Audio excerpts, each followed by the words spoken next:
Hi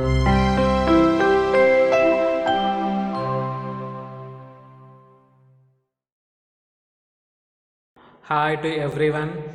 Welcome back to Mechanical Engineering Smart Library. Today topic important questions in basic mechanical engineering. So ఈ basic mechanical engineering లో important questions, అందులో long questions and short questions. మీరు ఈ 11 long questions and ఈ 10 short questions చదివితే పక్కా minimum 20 marks ఈజీగా gain చేస్తారు. ఓకేనా? సో అందులో first one working of Pelton wheel turbine. First thing మీరు 5th and 6th యూనిట్ నుంచి ఫస్ట్ నేర్చుకోవాల్సిన క్వశ్చన్ ఏంటి అంటే ఇది పెల్టన్ వీల్ టర్బైన్ యొక్క working principle, working with a neat diagram. And దాని తర్వాత నేర్చుకోవాల్సిన క్వశ్చన్ ఫ్రాన్సిస్ టర్బైన్ యొక్క వర్కింగ్.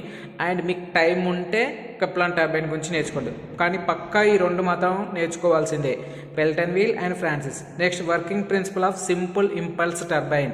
ఓకేనా? ఈ సింపుల్ ఇంపల్స్ టర్బైన్కి నేమ్ ఏంటి అంటే లావల్ టర్బైన్ అంటారు. సింపుల్గా మిమ్మల్ని కన్ఫ్యూజ్ చేయాలంటే ఏమంటారు అంటే వర్కింగ్ ఆఫ్ లావల్ టర్బైన్ అనవచ్చు. ఓకేనా? కన్ఫ్యూజ్ అవ్వకండి. Next difference between impulse turbine and reaction turbine. మనకి మెయిన్గా 3 డిఫరెన్సెస్ ఉన్నాయి. ఆ 3 డిఫరెన్సెస్లో ఎనీ వన్ పక్కా in your question paper, no doubt in this. ఓకేనా? Difference between impulse and reaction turbine, difference between reciprocating pump and centrifugal pump, difference between Pelton wheel and Francis. ఈ 3 differences నేర్చుకుంటే మీరు పక్కా 5 marks gain చేస్తారు. Okay? Next working of single acting reciprocating pump, working of centrifugal pump. ఈ 2 పక్కా నేర్చుకోవాల్సిందే. ఓకేనా? Next working of submersible pump. మీరు 6th unit నుంచి first single acting pump నేర్చుకోండి, ఆ తర్వాత సెంట్రిఫ్యూగల్ పంప్ నేర్చుకోండి, ఆ తర్వాత సబ్మెర్సిబుల్ పంప్ నేర్చుకోండి. నెక్స్ట్ ఎందుకైనా మంచిది working of reaction turbine 5th unit నుంచి కూడా. ఈ రియాక్షన్ టర్బైన్కి అనదర్ నేము పార్సన్స్ రియాక్షన్ టర్బైన్. మీ ఈ 11 క్వశ్చన్స్ నేర్చుకున్నారు అంటే అండ్ ఈ క్వశ్చన్స్ నేర్చుకుంటే 20 మార్క్స్ పక్కా. షార్ట్స్ చూద్దాం చూడండి. State the working principle of steam turbines.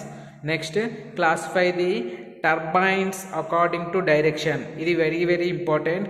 Next compare Pelton wheel and Kaplan turbine. ఇక్కడ మనకి కంపారిజన్ అడిగితే 3 పాయింట్స్, పెల్టన్ వీల్లో 3 పాయింట్స్, కెప్లాన్లో 3 పాయింట్స్ వస్తే సరిపోతాయి. Next classify hydraulic turbines, define steam turbine and write the advantages of steam turbines. Next one, define pump, classify the pumps. Next, what is priming? Next, write the functions of lubricants. Next, write the properties of lubricants. Last one, write the types of lubricants. ఇవి మీకు important questions in basic mechanical engineering. మీకు minimum 20 marks, నేను చెప్పేది minimum. ఓకేనా? మీరు చదువుకోండి. మీకు ఈ వీడియో నచ్చితే లైక్ చేయండి, షేర్ చేయండి.